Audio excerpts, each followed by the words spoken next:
I came out of my mother's belly doing flips.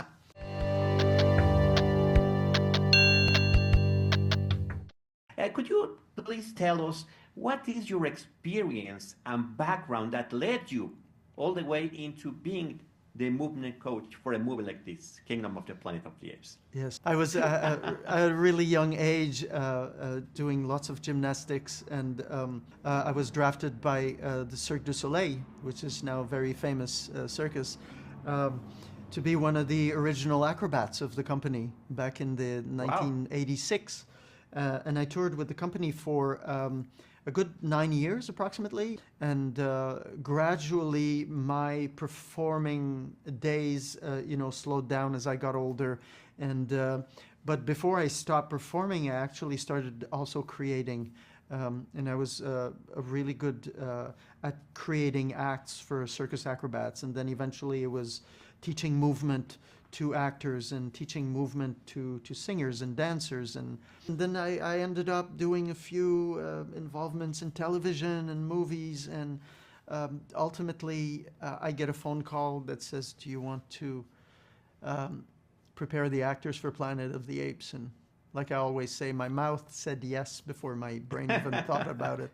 It was, that was a sure thing. Yes. In terms of legacy, the Planet of the Apes movies since the 1968 original film Yes. Yes. has been it has made such huge efforts to bring the apes come to life on screen.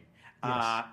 For those first movies, it was the makeup, but since 2011, Rise of the Planet of the Apes, the motion capture is the Came system. in. Yes. And after this first trilogy, this is the fourth movie from this new era.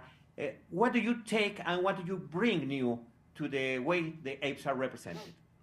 Well, it's definitely the combination of the two processes. What happens with the presence of a movement coach in a production like this is that I'm able to get the actors that are in motion capture uh, to become the true physical character that they will submit to the VFX production that then do their magic. And so discovering how that becomes real with the actor in a mocap suit being in the format of an ape. You take it to a place where the VFX get the performance in the suit and it's already so good that you could listen to the movie without the VFX and find it interesting because these actors were extraordinary in how they performed this. And then you add how good the VFX now is, and this is what you're getting. This is what you have now, you know? Uh, as far as I understand, Elaine, not all of the actors, or maybe none of them, have done motion capture before. What's your role specifically with them to make this magic, this experience you have, you can share it with them? Yes, yes. Um, the thing is, when I first I'm physical actor, obviously, and my mind observes really well and is able to mimic and to become, and it's all part of that system, the magic of the body and the observation. Um, when I prepare the actor to become that role, and I put him in a mocap suit. Obviously, we had to sit with the motion capture team first before we started shooting. For the last week of preparation, we were there with the cameras, and they have a system that gives you what happens live caption. So you see what their cameras are seeing, and then you see what the ape looks like at the end. And this is where my job becomes, confirming how to tune the apes and the way they move so that it look really good for them. I kid you not.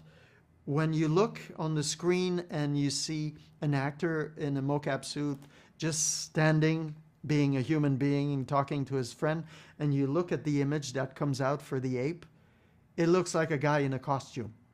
Mm-hmm. It doesn't work. You don't see the magic at all. And so gauging this through the whole shoot, making sure that they're playing the right format so that we know, out there it comes out right. It would help the VFX a lot.